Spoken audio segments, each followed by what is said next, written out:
বাংলাদেশ জাতীয় ক্রিকেট দলের প্রাক্তন অধিনায়ক এবং মাগুরা 1 আসনের প্রাক্তন সাংসদ সাকিব আল হাসানের মাগুরা শহরের বাড়িতে গভীর রাতে বোমাবাজির ঘটনা ঘটে। বুধবার রাতে বাড়ির প্রধান লোহার দরজায় বোমাবাজির পাশাপাশি আগুন ধরিয়ে দিয়ে কয়েকজন দুষ্কৃতী পালিয়ে যায় বলে অভিযোগ। ঘটনার পর এলাকায় চাঞ্চল্যের সৃষ্টি।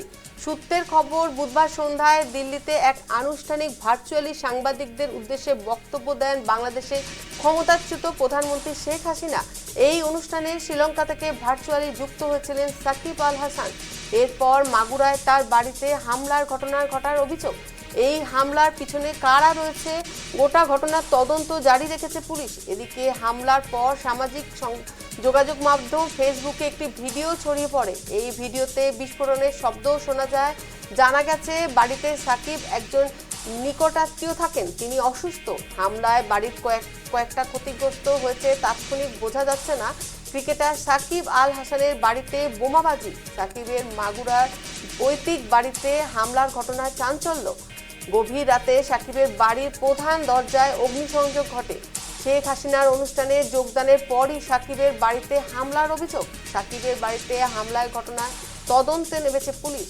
মাগুরায় সাকিবের বাড়িতে বোমাবাজির ঘটনাও ভিডিও ফেসবুকে ভাইরাল। হামলার সময় সাকিবের বাড়িতে উপস্থিত ছিলেন অসুস্থ আত্মীয়।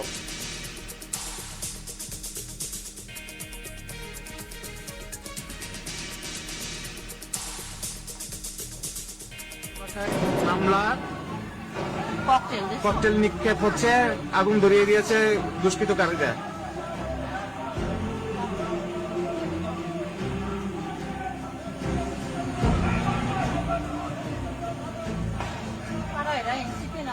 সাকিব আল হাসানের বাসায় হামলার ককটেল নিক্ষেপ হচ্ছে, আগুন ধরিয়ে দিয়েছে দুষ্কৃতকারীরা।